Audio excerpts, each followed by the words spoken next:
আসসালামু আলাইকুম। আমার জীবনে অনেক শিক্ষক এসেছেন। কেউ পড়িয়েছেন বইয়ের পাতা, কেউ শিখিয়েছেন জীবন। আজ আমি বলতে চাই শিক্ষকদের সাথে কেমন ব্যবহার করা উচিত। 1. শ্রদ্ধা ও বিনয়। শিক্ষক হচ্ছেন জ্ঞানের আলো দেওয়া মানুষ। তার সাথে কথা বলার সময় বিনয়ী হওয়া খুবই জরুরি। চোখে চোখ রেখে চ্যালেঞ্জ নয়, নম্রতা দিয়ে শ্রদ্ধা প্রকাশ করা উচিত। 2. ধৈর্য রাখা ও মনোযোগ দেওয়া। ক্লাসে শিক্ষক যা বলছেন তা মন দিয়ে শোনা উচিত, কখনো বিরক্তি বা অবহেলা দেখানো নয়, কারণ প্রতিটি কথার পেছনে থাকে তাদের অভিজ্ঞতা। 3. ভুল হলে ক্ষমা চাওয়া। আমরা সবাই মানুষ, ভুল হতেই পারে, কিন্তু সেই ভুল বুঝতে পারা এবং ক্ষমা চাওয়া এটাই প্রকৃত শিক্ষার পরিচয়। 4. শিক্ষকের সময় ও পরিশ্রমের মূল্য বোঝা। একজন শিক্ষক শুধু বই পড়ান না, ছাত্রের ভবিষ্যৎ গড়ে দেন।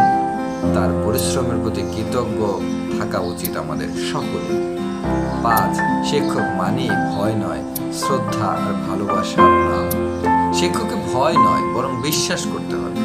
তবেই তৈরি হবে একটি সুন্দর স্বাস্থ্যকর শিক্ষক সম্পর্ক। এই শিক্ষকদের অবহেলা করে ভুলে যায় একজন শিক্ষক না থাকলে হয়তো আমার আজকের এতটুকু এগোতে পারতাম না। তাই আসুন আমরা সবাই মিলে শিক্ষকদের সম্মান করি, কথা, কাজে এবং আচরণে শিক্ষকদেরকে ভালোবাসি, শ্রদ্ধা করি। তাহলেই জীবন হবে আনন্দময় এবং সফলতাময়। সকলের জীবনে সফলতা বয়ে আনুক সেই কামনা করছি।